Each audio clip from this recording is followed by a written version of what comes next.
चार प्रबल शत्रु आपको खत्म करने के लिए योजना बना रहे हैं। पहला शत्रु, और देखो उन लोगों ने जाल बिछा दिया है, हैरानी की बात ये, जाल बिछा दिया और हम लोग सचेत नहीं है, हम शिकार उनके जाल में फंस चुके हैं। पहला शत्रु है इस्लाम, जो तलवार के बल पर आपको कन्वर्ट करता है, और भी अनेक प्रकार के प्रलोभन देकर के डरा धमका के कन्वर्ट कर रहे हैं लोग। और दूसरा शत्रु है ईसाईयत। आपको जानकारी होनी चाहिए, इस देश में एशिया का सबसे बड़ा मदरसा है, इस देश में एशिया का सबसे बड़ा चर्च भी बन रहा है। अरे हैरानी की बात है, एशिया का सबसे बड़ा मदरसा पाकिस्तान ईरान में होता तो कुछ बात समझ में आती, लेकिन हिंदुस्तान में हमारी छाती पर है और वहां से हजारों प्रचारक हर साल तैयार किए जाते हैं इस्लाम को बढ़ाने के लिए। एशिया का सबसे बड़ा चर्च भी आपके पंजाब के अंदर जालंधर जिले के अंदर बन रहा है।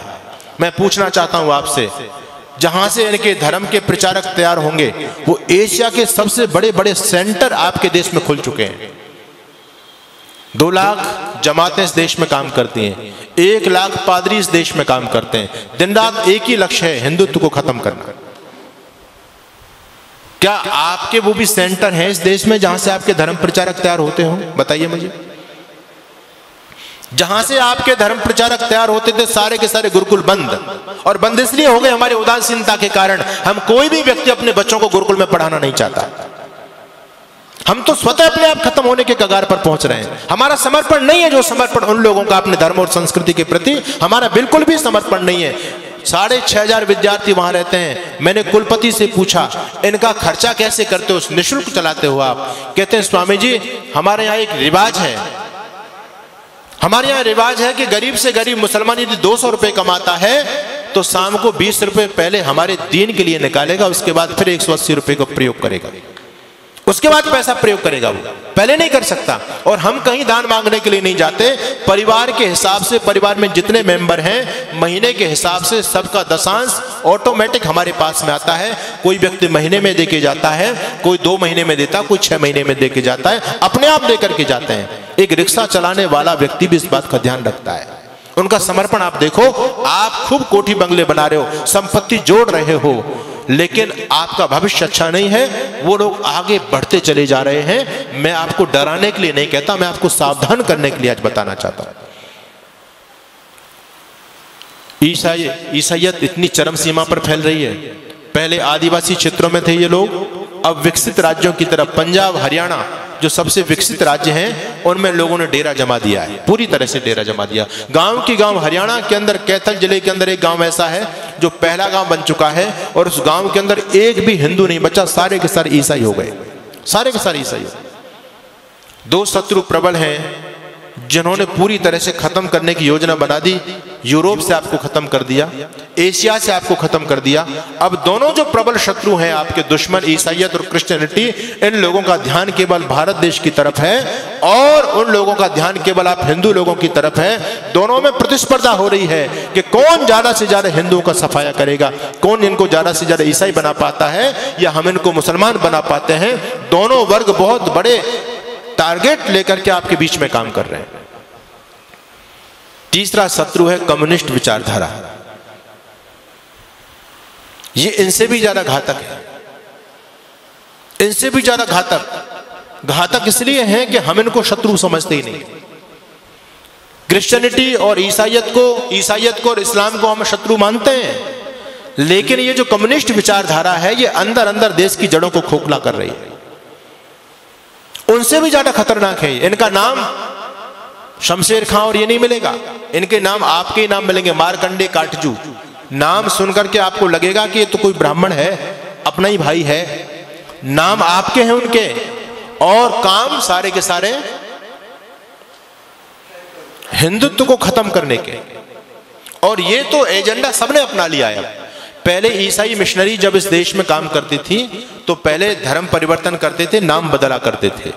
अब वो लोग भी सतर्क और सावधान हो गए, वो लोग अब नाम नहीं बदलते, क्योंकि नाम बदलेंगे तो लोगों की आंख खुल जाएंगी, अरे हमारे इतने भाई कन्वर्ट हो गए, ईसाई बन गए।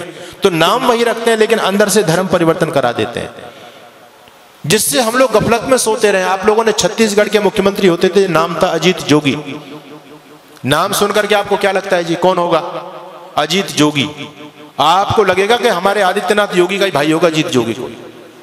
नाम हिंदुओं जैसा उस व्यक्ति का, लेकिन व्यक्ति कौन था? ईसाई, पक्का ईसाई।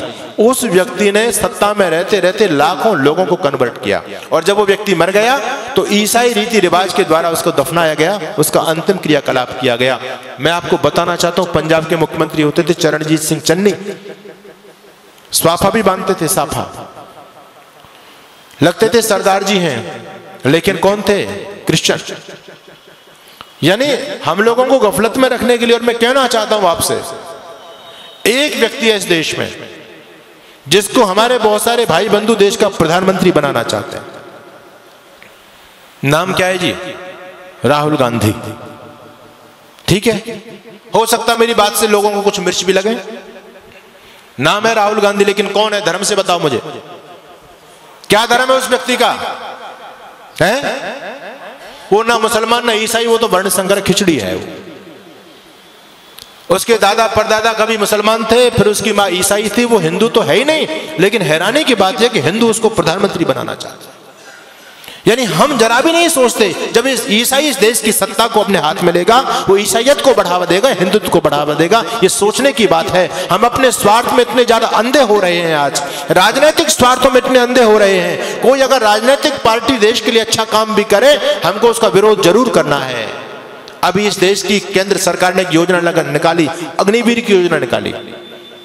लोगों के पेट में दर्द हो रहा है, राजनीतिक लोगों के पेट में दर्द हो रहा है, आने वाले भविष्य को नहीं देख पा रहे। मैं आपको आगाह करना चाहता हूं, इस देश में भयंकर गृह युद्ध होने वाला है, टल नहीं सकता, अवश्य में भावी है, रुकेगा नहीं वो।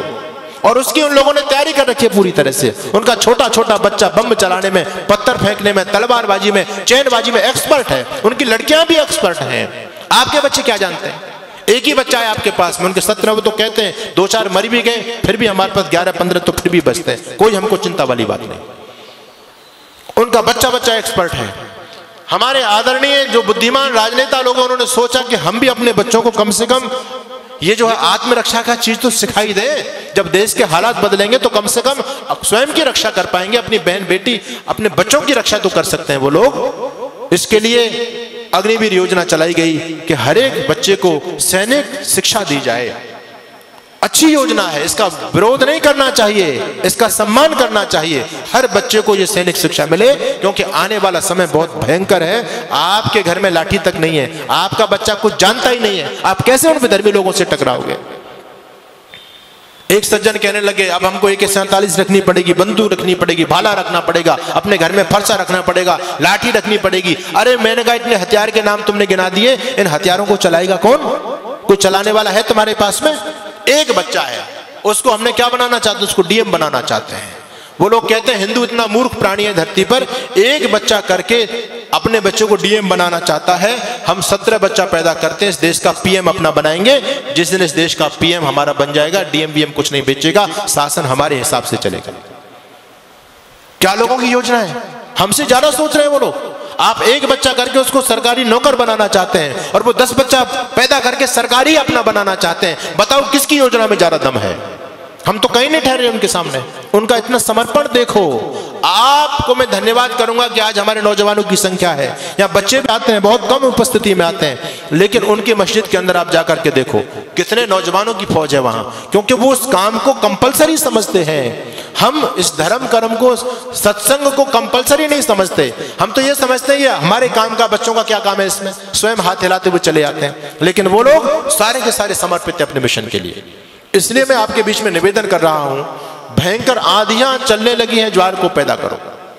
मैं तो एक बात कहता हूं साहब, अब भाईचारे की बात बंद कर दो। अपने वजूद को, अस्तित्व को बचाना चाहते हो तो अब कट्टरता अपने अंदर पैदा करो।